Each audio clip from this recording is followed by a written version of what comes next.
اللہ تعالیٰ فرماتا ہے قد بین الآیات لقوم یوقنون، جو لوگ صاحب یقین ہیں ان کے سمجھانے کے لیے ہم نے نشانیاں بیان کر دی ہیں، یعنی ہم نے رسولوں کی صداقت کی ایسی ایسی نشانیاں بیان کر دی ہیں کہ ان کی موجودگی میں اب مزید کسی سوال کی ضرورت ہی نہیں ہے۔ جس کا رسولوں پر یقین ہو، اسے خوب سمجھ لیا ہو، جسے رسول اللہ صلی اللہ علیہ وسلم اللہ تبارک و تعالیٰ کے پاس سے لے کر آئے ہوں، لیکن جن کے دل اور کانوں پر اللہ تعالیٰ نے مہر لگا دی ہو اور آنکھوں پر پردہ ڈال دیا ہو، انہی کے بارے میں اللہ تعالیٰ نے فرمایا ہے ان الذین حقت علیہم کلمات ربک لا یؤمنون ولو جاءتہم کل آیات حتی یروا العذاب العلیم۔ سورۃ یونس۔ جن لوگوں کے بارے میں آپ کے رب کا حکم یعنی عذاب قرار پا چکا ہے، وہ ایمان نہیں لائیں گے یہاں تک کہ عذاب علیم نہ دیکھ لیں، خواہ ان کے پاس ہر طرح کی نشانی آ جائے۔ یعنی جنہوں نے ماننا ہوتا ہے وہ مان لیتے ہیں، اور جنہوں نے نہیں ماننا ہوتا ان کو چاہے جتنی مرضی دلیلیں دے دو وہ نہیں مانتے۔ اب یہاں پر تیسری مرتبہ پھر سے بنی اسرائیل کو نام لے کر مخاطب کیا گیا ہے، یعنی اسے یہاں دوبارہ اس رسول نبی امی صلی اللہ علیہ وسلم کی پیروی کی تاکید اور ترغیب کے لیے یہاں پر پھر ذکر کیا گیا ہے، جن کی صفت، نعت، اسم پاک، شان اور جن کی امت کا تذکرہ یہ اپنی کتابوں میں بھی لکھا ہوا پاتے ہیں۔ بنی اسرائیل کو تلقین کی گئی ہے کہ وہ ان باتوں کو اور اللہ تعالیٰ نے ان پر جو انعامات فرمائے ہیں انہیں نہ چھپائیں، بلکہ ان تمام دینی اور دنیاوی نعمتوں کو یاد رکھیں جن سے اللہ تعالیٰ نے انہیں یہ اعزاز عطا فرمایا ہے کہ اپنے پیغمبر یعنی آخری نبی حضرت محمد صلی اللہ علیہ وسلم کو ان میں مابعوث فرما دیا ہے، اور یہ حسد آپ کی مخالفت، تکذیب اور آپ کی تائید اور حمایت سے انحراف پر آمادہ نہ کرے۔ صلوات اللہ وسلامہ علیہ دائما الی یوم الدین۔ اگلے رکوع کا نمبر نوٹ کریں، آیت نمبر 122 سے آیت نمبر 129، اور اب تذکرہ ہے توحید کے امام حضرت ابراہیم علیہ السلام کا۔ اے بنی اسرائیل، تم میری اس نعمت کو یاد کرو جو میں نے تم پر انعام کی، اور بے شک میں نے تمہیں سارے جہانوں پر فضیلت دی تھی، اور اس دن سے ڈرو جب کوئی شخص کسی شخص کے کچھ بھی کام نہیں آئے گا، اور نہ اس سے کوئی بدلہ قبول کیا جائے گا، اور نہ اسے کوئی سفارش نفع دے گی، اور نہ ان کی مدد ہی کی جائے گی۔ اور جب ابراہیم کو اس کے رب نے چند کلمات کے ساتھ آزمایا تو اس نے انہیں پورا کر دیا۔ اللہ نے کہا، بے شک میں تجھے سب لوگوں کے لیے امام بنانے والا ہوں۔ ابراہیم علیہ السلام نے کہا، اور میری اولاد میں سے بھی۔ اللہ نے کہا، میرا عہد ظالموں کو نہیں پہنچے گا۔ اور جب ہم نے اس گھر کو لوگوں کے لیے لوٹ کر آنے کی جگہ اور سراسر امن والا بنایا، اور تم ابراہیم کی جائے قیام کو نماز کی جگہ بناؤ، اور ہم نے ابراہیم اور اسماعیل کو تاکیدی حکم دیا کہ تم دونوں میرے گھر کو طواف کرنے والوں اور اعتکاف کرنے والوں اور رکوع کرنے والوں اور سجدہ کرنے والوں کے لیے پاک صاف رکھو۔ اور جب ابراہیم نے کہا، اے میرے رب، اس جگہ کو ایک امن والا شہر بنا دے، اور اس کے رہنے والوں کو پھلوں سے رزق دے، اور ان میں سے جو اللہ اور یوم آخرت پر ایمان لائے، فرمایا، اور جس نے کفر کیا تو میں اسے بھی تھوڑا سا فائدہ دوں گا، پھر اسے آگ کے عذاب کی طرف بے بس کر دوں گا، اور وہ لوٹنے کی بری جگہ ہے۔ اور جب ابراہیم اس گھر کی بنیادیں اٹھا رہا تھا، اور اسماعیل بھی، اور ساتھ ساتھ کیا کر رہے تھے؟ ساتھ ساتھ دعائیں کرتے جا رہے تھے، ربنا تقبل منا انک انت السمیع العلیم، اے ہمارے رب ہم سے قبول فرما، بے شک تو ہی سب کچھ سننے والا، سب کچھ جاننے والا ہے۔ اے ہمارے رب، اور ہمیں اپنے لیے فرما بردار بنا، اور ہماری اولاد کو بھی۔ یہ دعائیں بڑی پیاری ہیں، یہ قرآنی دعائیں نوٹ کر لیں۔ ربنا واجعلنا مسلمین لک ومن ذریتنا امۃ مسلمۃ لک وارنا مناسکنا وتب علینا انک انت التواب الرحیم۔ اے ہمارے رب، اور ہمیں اپنے لیے فرما بردار بنا، اور ہماری اولاد میں سے بھی ایک امت اپنے لیے فرما بردار بنا، اور ہمیں ہماری عبادت کے طریقے دکھا، اور ہماری توبہ قبول فرما، بے شک تو ہی نہایت توبہ قبول کرنے والا، نہایت رحم والا ہے۔ اے ہمارے رب، اور انہی میں سے ایک رسول بھیج جو ان پر تیری آیتیں پڑھے اور انہیں کتاب و حکمت سکھائے اور انہیں پاک کرے، بے شک تو ہی سب پر غالب کمال حکمت والا ہے۔ یہ یہاں پر بنی اسرائیل کو آخری وارننگ تھی۔ بنی اسرائیل پر اللہ تعالیٰ نے انعامات کی انتہا کر دی اور انہوں نے نافرمانیوں کی انتہا کی۔ ان کے اندر غرور اور تکبر اس بات سے تھا کہ وہ سمجھتے تھے کہ جتنی بھی اچھی چیزیں، جو بھی اچھائیاں ہیں، صرف انہی کا ہی حق ہے، نہ تو کسی اور کو نبوت مل سکتی ہے، نہ ہی کسی اور کو کچھ اور اچھائی مل سکتی ہے۔ یعنی وہ ہر چیز پر صرف اپنا حق سمجھتے تھے اور سمجھتے تھے کہ ہم اللہ تعالیٰ کے بہت ہی چہیتے اور لاڈلے ہیں، اس لیے ہر چیز پر صرف ہمارا حق ہے۔ تو اللہ تعالیٰ نے انہیں جہاں پر فضیلت دی کہ انبیاء کا جو سلسلہ تھا بنی اسرائیل کے اندر تھا، یعنی جتنے بھی انبیاء آتے تھے بنی اسرائیل کے اندر آتے تھے۔ پھر جب ان کی نافرمانیاں حد سے بڑھ گئی تو اللہ تعالیٰ نے ان سے امامت چھین لی اور اس امامت کو کسی دوسری طرف منتقل کر دیا۔ کس طرف؟ وَإِذِ ابْتَلَىٰ إِبْرَاهِيمَ، حضرت ابراہیم علیہ السلام کی، یعنی نبوت کو بنی اسرائیل سے چھین کر بنی اسماعیل میں منتقل کر دیا۔ بنی اسرائیل پر اللہ تعالیٰ کے بے شمار انعامات ہوئے، انہوں نے نافرمانیاں کی۔ ادھر حضرت ابراہیم علیہ السلام کو اللہ تعالیٰ نے جہاں جہاں پر بھی آزمایا، حضرت ابراہیم علیہ السلام اس آزمائش میں پورے اترے تھے۔ وَإِذِ ابْتَلَىٰ إِبْرَاهِيمَ، اور پھر اللہ تعالیٰ نے حضرت ابراہیم سے کہا کہ میں تجھے، یعنی اس فرما برداری کا نوٹ کر لیجئے، جو اللہ تعالیٰ کے فرما بردار ہوتے ہیں اللہ تعالیٰ انہیں عزتوں سے نوازتا ہے۔ تو اللہ تعالیٰ نے حضرت ابراہیم کو اللہ کی آزمائشوں میں پورا اترنے پر امامت کا تاج پہنا دیا، دنیا کی امامت کا بھی اور آخرت کی امامت کا بھی۔ حضرت ابراہیم کو جب اللہ تعالیٰ نے کہا کہ میں تجھے لوگوں کا امام بنانے والا ہوں، تو فطری طور پر انسان کا جی چاہتا ہے جو مجھے چیز ملی ہے میرے بال بچوں کو بھی ملے، تو کہا وَمِن ذُرِّيَّتِي، میری اولاد کو بھی۔ اللہ تعالیٰ نے فرمایا کہ میرا عہد ظالموں کو نہیں پہنچتا۔ جب حضرت ابراہیم علیہ السلام کو آگ میں پھینکا گیا تھا تب بھی انہوں نے کہا حسبنا اللہ ونعم الوکیل۔ پھر بڑھاپے میں ملی ہوئی اولاد کو اللہ تعالیٰ نے حکم دیا کہ ویران اور بے آباد جگہ پر چھوڑو، تو چھوڑ آئے۔ یہ نہیں کہا کہ اللہ کوئی درندہ کھا جائے گا، کس کے سہارے پہ چھوڑ جاؤں یا سوچتا ہوں، بس اللہ نے کہا اسلم، جھک جا۔ تو حضرت ابراہیم نے کہا اسلم تو، میں جھک گیا۔ اللہ نے کہا جھک جا، تو کہا میں نے مان لیا، یہ نہیں کہا ابھی دیکھتا ہوں، سوچتا ہوں، کرتا ہوں۔ تو جن لوگوں نے کام نہیں نہ کرنا ہوتا وہ سوال بھی بہت کرتے ہیں، بہانے بھی بہت بناتے ہیں کہ ابھی یہ سوچنا ہے، ابھی وہ دیکھ لوں، یہ مینجمنٹ کر لوں، فلاں کر لوں، فلاں کر لوں۔ تو جنہوں نے کرنا ہوتا ہے وہ کہتے ہیں اسلم تو، کہ میں نے کر لیا، اللہ تو نے کہا تو میں نے مان لیا۔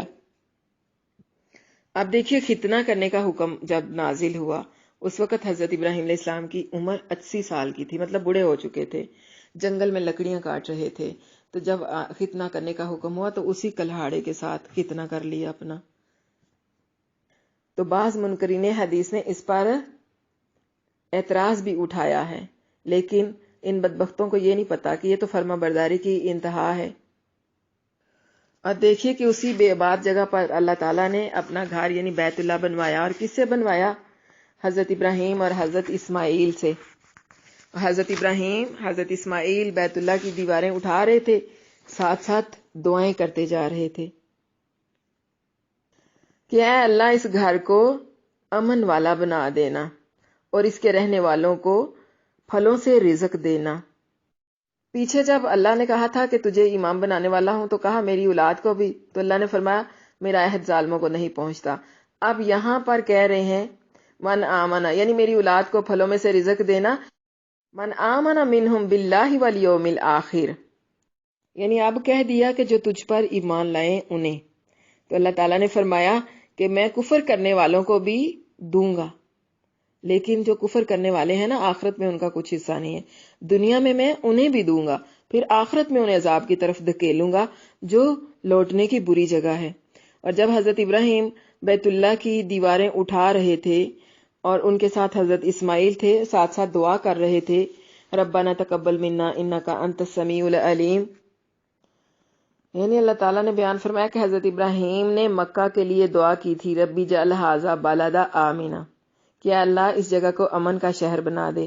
یہاں امن ہی امن ہو اور کوئی خوف نہ ہو جو یہاں کے رہنے والوں کو دامن گیر ہو۔ اللہ تعالیٰ نے اس دعا کو شرف قبولیت بخشا۔ مکہ کو اس قدر امن، چین اور سکون کا گہوارہ بنا دیا کہ وہ امن داخلہ کان آمینہ، جو اس میں داخل ہو جاتا ہے وہ امن میں ہو جاتا ہے، وہ امن پا لیتا ہے، حالانکہ اس کے ارد گرد سے لوگ اچک لیے جاتے ہیں۔ تعمیر کعبہ اور اس کی قبولیت کی دعا۔ ارشاد باری تعالیٰ ہے، جب ابراہیم اور اسماعیل بیت اللہ کی بنیادیں اونچی کر رہے تھے تو دعا کر رہے تھے، اے ہمارے پروردگار ہم سے یہ خدمت قبول فرما، بے شک تو ہی خوب سننے والا اور خوب جاننے والا ہے۔ اے پروردگار ہم کو اپنا فرما بردار بنائے رکھنا، ہماری اولاد میں سے بھی ایک گروہ کو اپنا فرما بردار بنائے رکھنا، اور ہمیں ہماری عبادت کے طریقے بتا اور ہمارے حال پر رحم کے ساتھ توجہ فرما، بے شک تو ہی بہت توبہ قبول فرمانے والا اور بڑا مہربان ہے۔ تو اللہ تعالیٰ نے ان کی یہ دعا قبول فرما لی اور اللہ کے نبی صلی اللہ علیہ وسلم کو بنی اسماعیل میں مبعوث فرمایا۔ اس دعا کو نوٹ کر لیجئے، ربنا واجعلنا مسلمین لک ومن ذریتنا امۃ مسلمۃ لک وارنا مناسکنا وتب علینا انک انت التواب الرحیم۔ یعنی یہ نہیں کہا کہ ہمیں ہماری عبادت کے طریقے سکھا، بلکہ کہا ہمیں ہماری عبادت کے طریقے دکھا۔ تو اس دعا کا مفہوم یہ ہے کہ اللہ ہمیں اپنے حکم کا فرما بردار اور اپنا اطاعت گزار بنا دے، کہ ہم اطاعت اور عبادت میں تیرے سوا کسی کو بھی تیرا شریک نہ بنائیں۔ ربنا وابعث فیہم رسولا منہم یتلو علیہم آیاتک، اے ہمارے رب اور ان لوگوں کے لیے انہی میں سے ایک رسول بھیج، وہ ان کے سامنے تیری آیتیں تلاوت کرے اور انہیں کتاب اور حکمت کی تعلیم دے اور انہیں پاک کرے، بے شک تو ہی غالب خوب حکمت والا ہے۔ یہاں دعائے خلیل اور رسول اللہ صلی اللہ علیہ وسلم کی بعثت کا تذکرہ ہے۔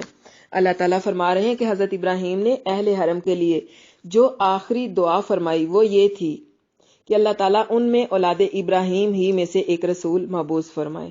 تو اللہ تعالیٰ نے یہ دعا قبول فرما لی اور حضرت محمد صلی اللہ علیہ وسلم کو عرب و عجم کے تمام انسانوں اور جنوں کی طرف رسول بنا کر بھیج دیا گیا۔ اللہ کے رسول صلی اللہ علیہ وسلم نے فرمایا کہ میں اپنے باپ حضرت ابراہیم کی دعا، حضرت عیسیٰ علیہ السلام کی بشارت اور اپنی ماں کا خواب ہوں جو انہوں نے دیکھا تھا، اور انبیاء کرام کی مائیں اسی طرح کے خواب دیکھا کرتی تھی۔ مراد یہ ہے کہ جنہوں نے سب سے پہلے آپ صلی اللہ علیہ وسلم کے ذکر کی سعادت حاصل کی اور لوگوں میں چرچا کیا وہ حضرت ابراہیم علیہ السلام ہیں۔ لوگوں میں ہمیشہ آپ کا ذکر خیر جاری و ساری رہا، حتیٰ کہ بنی اسرائیل کے آخری نبی حضرت عیسیٰ علیہ السلام نے تو بنی اسرائیل سے خطاب کرتے ہوئے باقاعدہ آپ کا نام یعنی آپ کا نام متعارف کروایا، یعنی انہی میں سے ان کے اندر ایک رسول بھیج جو انہیں کتاب و حکمت سکھائے، یعنی وہ انہیں کتاب اور دانائی سکھایا کرے۔ کتاب سے مراد قرآن مجید اور حکمت سے مراد سنت ہے، اور انہیں پاک صاف کرے۔ تو اس کا معنی یہ ہے کہ اللہ انہیں اپنی اطاعت اور فرما برداری پر لگا دے۔ اگلا رکوع آخری رکوع ہے، اس کا نمبر نوٹ کریں، آیت نمبر 130 سے 141۔ وَمَن يَرْغَبُ عَن مِلَّةِ إِبْرَاهِيمَ إِلَّا مَن سَفِهَ نَفْسَهُ، اور کون بے رغبتی کر سکتا ہے ملت ابراہیم سے سوائے اس کے جس نے اپنے نفس کو احمق بنا لیا، اور بے شک ہم نے ابراہیم کو دنیا میں چن لیا اور یقیناً وہ آخرت میں ضرور نیکوں میں سے ہوگا۔ اور جب ابراہیم سے اس کے رب نے کہا فرما بردار ہو جا، تو اس نے کہا اسلمت لرب العالمین، کہ میں اللہ رب العالمین کا فرما بردار ہو گیا۔ ابراہیم نے اپنے بیٹوں کو اسی کلمہ حق کی وصیت کی اور یعقوب نے بھی کہ اے میرے بیٹو، بے شک اللہ نے تمہارے لیے یہ دین چن لیا ہے، پس تمہیں ہرگز موت نہ آئے مگر اس حال میں کہ تم مسلمان ہو۔ کیا جب یعقوب علیہ السلام کو موت آئی اس وقت تم موجود تھے جب اس نے اپنے بیٹوں سے کہا میرے بعد تم کس کی عبادت کرو گے؟ انہوں نے کہا ہم تیرے معبود اور تیرے باپ دادا ابراہیم، اسماعیل، اسحاق علیہم السلام کے معبود کی عبادت کریں گے جو ایک معبود ہے اور ہم اسی کے فرما بردار ہیں۔ یا ایک جماعت تھی جو گزر گئی، تلک امۃ قد خلت لہا ما کسبت ولکم ما کسبتم ولا تسألون عما کانوا یعملون۔ یہ ایک جماعت تھی جو گزر گئی اسی کے لیے ہے جو اس نے کمایا، اور تمہارے لیے ہے جو تم نے کمایا، اور جو عمل وہ کرتے تھے تم سے ان کے بارے میں سوال نہیں کیا جائے گا۔ اور انہوں نے کہا تم یہودی یا عیسائی ہو جاؤ، تم ہدایت پا جاؤ گے۔ اے نبی کہہ دیجئے نہیں، بلکہ ہم تو ملت ابراہیم کی پیروی کرتے ہیں، جو سب چھوڑ کر ایک اللہ کا ہو گیا اور وہ مشرکوں میں سے نہیں تھا۔ تم کہو ہم اللہ پر ایمان لے آئے اور اس پر ایمان لائے جو ہماری طرف نازل، اور جو ابراہیم، اسماعیل، اسحاق، یعقوب علیہم السلام اور ان کی اولادوں کی طرف نازل کیا گیا۔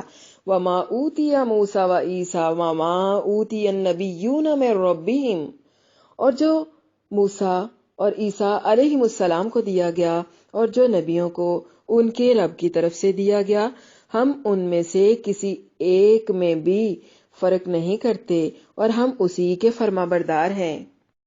اور انہوں نے کہا تم یہودی یا عیسائی ہو جاؤ تو تم ہدایت پا جاؤ گے۔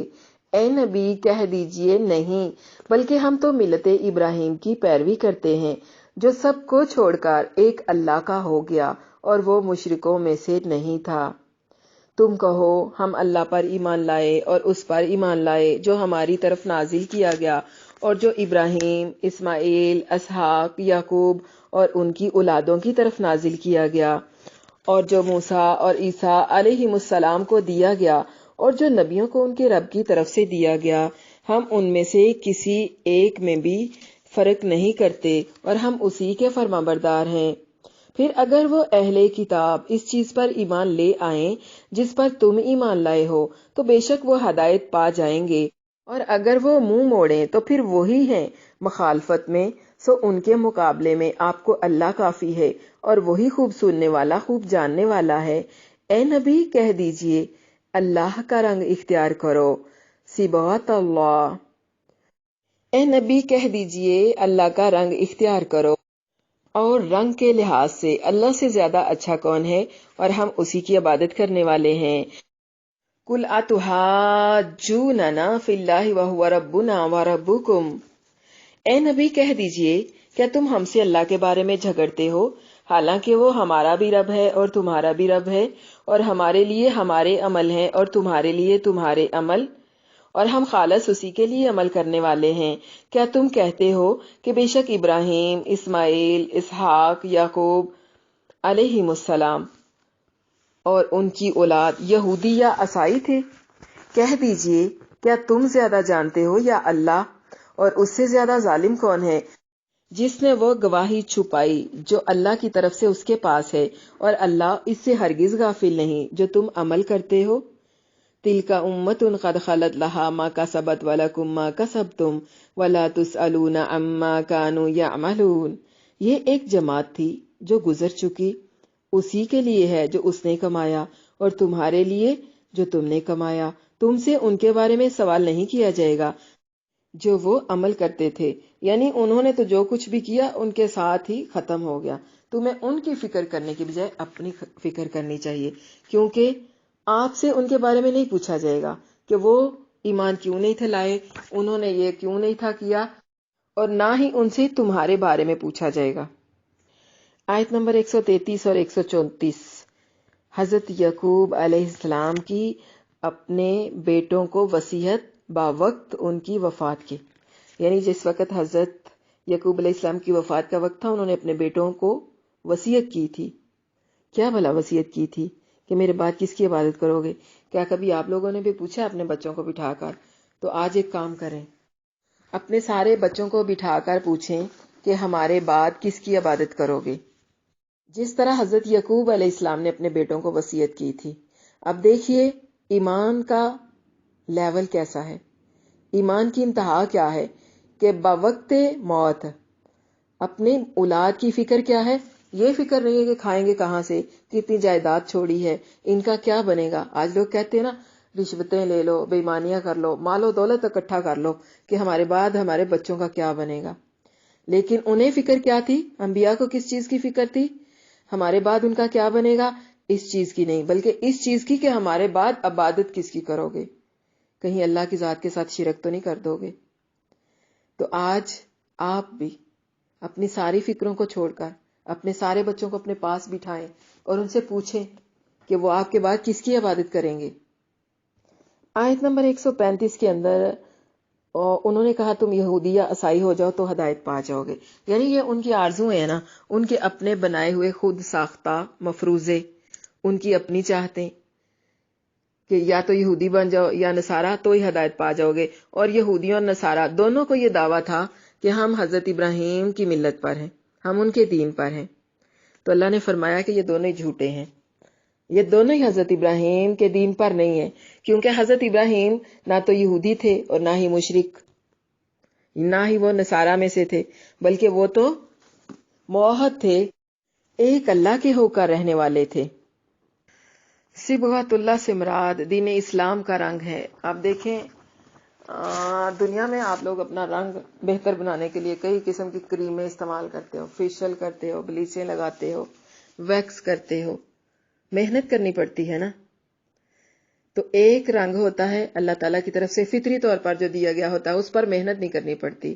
تو صبغۃ اللہ کے لیے اللہ کا رنگ چڑھانے کے لیے محنت کرنی پڑتی ہے۔ آیت نمبر 141 پارے کی آخری آیت ہے۔ اس آیت میں اللہ تعالیٰ نے وارننگ دی ہے، تنبیہ فرمائی ہے کہ نجات کا تعلق اپنی کمائی اور اپنے عمل پر ہے۔ اگر نجات چاہتے ہو تو انبیاء اور صالحین کی طرح خود نیک عمل کرو، ورنہ محض ان کی طرف نسبت کرنا اور ان کی کرامتیں بیان کرنے سے کچھ بھی حاصل نہیں ہونے والا۔ اللہ کے رسول صلی اللہ علیہ وسلم نے فرمایا تھا، حضرت ابو ہریرہ رضی اللہ عنہ کی روایت ہے، صحیح مسلم نمبر 2699، جس کے عمل نے اسے پیچھے کر دیا اس کا نسب اسے آگے نہیں بڑھا سکے گا۔ تو اس پارے کی دعا نوٹ کر لیں، ربنا لا تزغ قلوبنا بعد اذ ہدیتنا وہب لنا من لدنک رحمت انک انت الوہاب۔ الحمدللہ پہلا پارہ مکمل ہو گیا ہے۔ تو ایسا کریں، قرآن کے ساتھ اپنا تعلق اس طرح سے بنائیں کہ قرآن آپ کے دلوں پر اثر کرے۔ جب بھی قرآن کو کھولیں، اس کو روزانہ کھولیں اور روز پڑھیں۔ اس کے لیے یعنی قرآن کے لیے ایک وقت مقرر کریں اور کہیں کہ یہ میرے قرآن کا ٹائم ہے، یہ میرا قرآن ٹائم ہے۔ اس میں ناغہ بھی نہیں کرنا، ریگولر اس کو پڑھنا ہے، ورنہ اس کا اثر کم ہو جائے گا۔ اس قرآن کو اپنی سانسیں بنا لیں کہ ان کے بنا ہم ختم، سانس نہ آئے تو زندگی ختم۔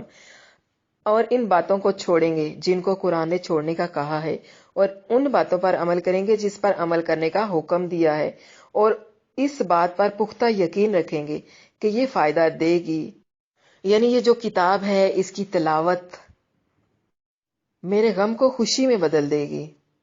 دیکھیں نصیحت صرف وہی فائدہ دیتی ہے جس کو دل سے سنا جاتا ہے۔ جب ہم ڈاکٹر کے پاس جاتے ہیں تو یہی رد عمل ہوتا ہے نا ہمارا، کہ ایک میڈیسن لیتے ہوئے بھی ہم پہلی دوائی کھولتے ہیں، اس کو لیتے ہیں اور ریگولرلی لیتے ہیں، اور اسی ڈاکٹر کے پاس جانا پسند کرتے ہیں جس پر ہمیں یقین ہوتا ہے۔ تو قرآن بھی ایسے ہی لینا ہے۔ جب قرآن کی سچی طلب ہوگی اور اس کو پڑھنے کا خود میں جذب کرنے کا آپ کا دل چاہے گا، یہ اثر بھی آپ کے دلوں پر تبھی کرے گا۔ تو آج سے ٹائم ٹیبل بنا لیں کہ قرآن پڑھنا ہے، سمجھ کر پڑھنا ہے، روز پڑھنا ہے، ناغہ نہیں کرنا۔ پارہ نمبر 1 کے اہم نکات جو ہیں اور عمل کی باتیں نوٹ کریں۔ دعا مانگنے سے پہلے اللہ تعالیٰ کی تعریف کرنی ہے۔ سب سے اہم دعا ہے ہدایت کی دعا مانگنا، تو اللہ تعالیٰ سے ہدایت کی دعا مانگنی ہے۔ اللہ کے نیک بندوں کے رستے پر چلنے کی دعا مانگنی ہے۔ اللہ کی کتاب کو ہر قسم کے شک و شبے سے پاک سمجھنا ہے۔ ذالک الکتاب لا ریب فیہ پر یقین رکھنا ہے۔ ہر نیکی کی بنیاد تقوی ہے اور تقوی کو اختیار کرنا ہے۔ تقوی کا مرکز دل ہے اور دلوں کو صاف کرنا ہے۔ اپنے دلوں میں اللہ تعالیٰ کی محبت کو رکھنا ہے۔ ہر قسم کا کینہ، بغض، حسد کو نکالنا ہے۔ نیکی کی بنیاد تقوی ہے، اس کو اختیار کرنا ہے۔ منافقت کی سب سے بڑی علامت جھوٹ ہے، اس لیے جھوٹ سے بچنا ہے۔ اصلاح کے نام پر فساد نہیں کرنا، فساد کرنے سے بچنا ہے۔ اللہ کی ذات پر بھروسہ رکھنا ہے، صرف اللہ کو وحدہ لا شریک ماننا ہے، اس اکیلے کی عبادت کرنی ہے، اس کے ساتھ کسی کو شریک نہیں کرنا، فضیلت والا کام یعنی علم حاصل کرنا ہے، ہر مشکل کے وقت اللہ تعالیٰ ہی کی طرف رجوع کرنا ہے، لوگوں سے عمدہ بات کہنی ہے، حسد کے جواب میں بھی درگزر سے کام لینا ہے، احسان کے درجے پر عمل نیک کرنا ہے، ہدایت صرف اللہ تعالیٰ سے مانگنی ہے، کیونکہ اللہ کے سوا کوئی ہدایت دے بھی نہیں سکتا، اور ہدایت ہے بھی صرف وہی جو اللہ دیتا ہے، کتاب کی تلاوت کا حق ادا کرنا ہے، یعنی قرآن کو بالکل ایسے پڑھنا ہے، سوچ کر سمجھ کر تدبر کے ساتھ غور و فکر کر کے ترجمہ اور تفسیر کے ساتھ، جس طرح کے اس کی تلاوت کرنے کا حق ہے، صرف خالی مخارج ہی نہیں سیکھنے، مخارج بھی سیکھنے ہیں، ترجمہ بھی کرنا ہے اور تفسیر بھی کرنی ہے، اور اس کو ریگولر پڑھنا بھی ہے، سیکھنا ہے اور اسے دوسروں کو سکھانا بھی ہے، مرتے دم تک، زندگی کی آخری سانس تک اللہ تعالیٰ کا فرما بردار رہنا ہے اور اسلام پر قائم رہنا ہے، صحابہ جیسا ایمان لانا ہے، اللہ کے لیے خالص ہو کر ہر کام کرنا ہے، اپنے عمل کی بہتری کے لیے اللہ تعالیٰ سے دعا کرنی ہے اور اس پر پوری توجہ بھی دینی ہے، اپنے ایمان کو پختہ کرنے کے ساتھ ساتھ نیک عمل کرنے کی طرف بھی توجہ دینی ہے اور اپنا جائزہ بھی لینا ہے۔ سبحانک اللہم و بحمدک، اشہد ان لا الہ الا انت، استغفرک و اتوب الیک، سبحان ربک رب العزت عما یصفون وسلام علی المرسلین والحمد للہ رب العالمین، رب اغفر وارحم وانت خیر الراحمین، وصلی اللہ وسلم وبارک علی نبینا محمد وعلی آلہ واصحابہ اجمعین، آمین ثم آمین یا رب العالمین۔ السلام علیکم ورحمۃ اللہ وبرکاتہ۔ بسم اللہ الرحمن الرحیم۔